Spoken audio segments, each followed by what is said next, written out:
On today's adventure, we're taking one of the coolest train trips in the country, first class. It's Florida's high-speed rail, the Brightline, and we'll be traveling the full journey from Orlando to Miami.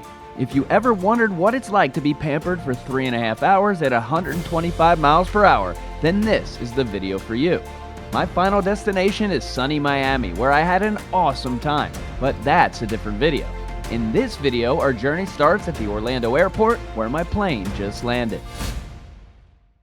Our adventure today starts at the Orlando airport. We have to find the Brightline station. Step number one, taking the little monorail to the main terminal. And now we have to head over to the C terminal because that's where the train station is. The People Mover makes it pretty easy to navigate between terminals. Here we are on the train link system here. You gotta take this to get to the train station. Terminal C. And there are plenty of signs that will point you to the Brightline.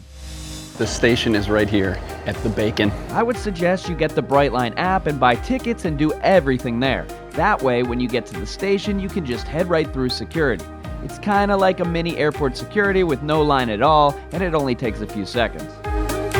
There is a public bar and a waiting area, but today we are first class, so we have access to the Premium Lounge. If you are a first class passenger, you get access to the Brightline Lounge. They've got beer, wine, food, and drinks. I got myself a nice little lunch plate here. Cheese, cookie, and gummy bears. They have traditional snacks, sandwiches, coffee, and the cool thing is, complimentary beer and wine. Now that's luxury.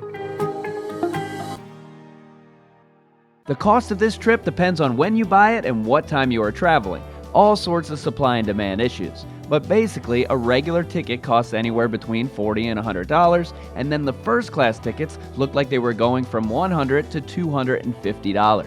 I paid about $150 a week in advance. Finally, the announcement was made and it was time to board the Brightline. All right, we're at the train. We're in coach number 1, the first class coach. Let's go. This train is flying. We're going 125 miles per hour right now.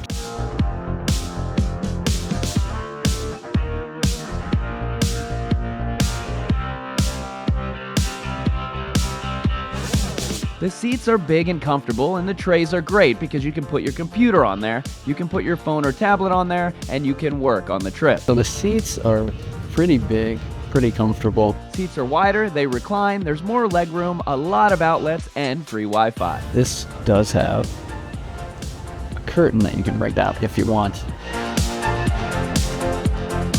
First round that comes through, you get drinks, and you can get snacks like the M&Ms.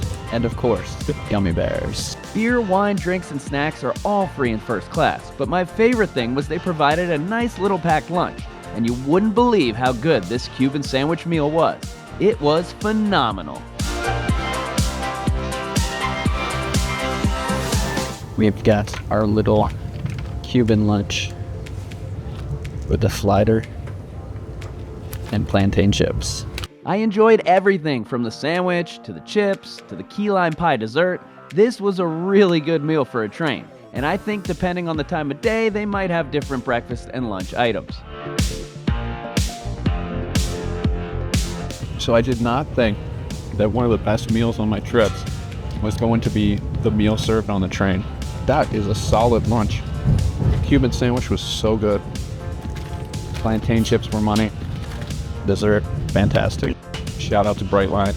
Good work. Later, a second food cart comes by with a different set of snacks, a little bit more high-end snacks. So I went in and I checked out the coach area too.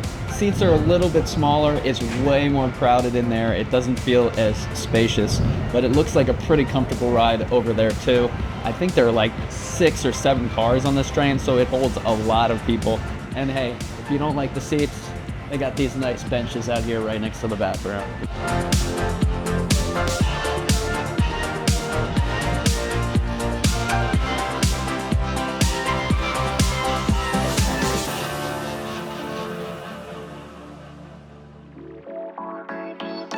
One of my favorite parts about riding on a train are the views out the window, and this particular train here doesn't have much to offer.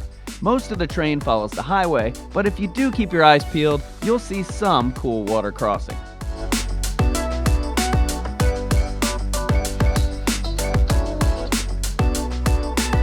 Once you hit West Palm Beach, the train kind of can become a party train depending on what time you're going. By the way, if you're taking this train for the scenic views, they wrap the outside of the train with advertisements. So you'll have a lot of the windows will have like screen print on it and just terrible views out the window. But when I sat on the other side, as you saw before, clear windows, clean windows compared to Amtrak. And it looks like in this car there are only 2 clean windows, and I randomly got next to one of them. And then I come out to this side over here. There's a clean window in the center of the cars. So I've been coming out here to get views out of this side. Well, we have arrived in Miami. That was a 3.5-hour train ride. It was pretty fun. Got kind of boring at the end when it got dark out, but free food, free drinks, delicious food, and very comfortable seats. Some nice views here and there. Awesome time. Miami is an awesome city, and I get to explore South Beach for the next 24 hours. It's a really awesome trip, and the best part is getting there via Brightline. Welcome to Miami.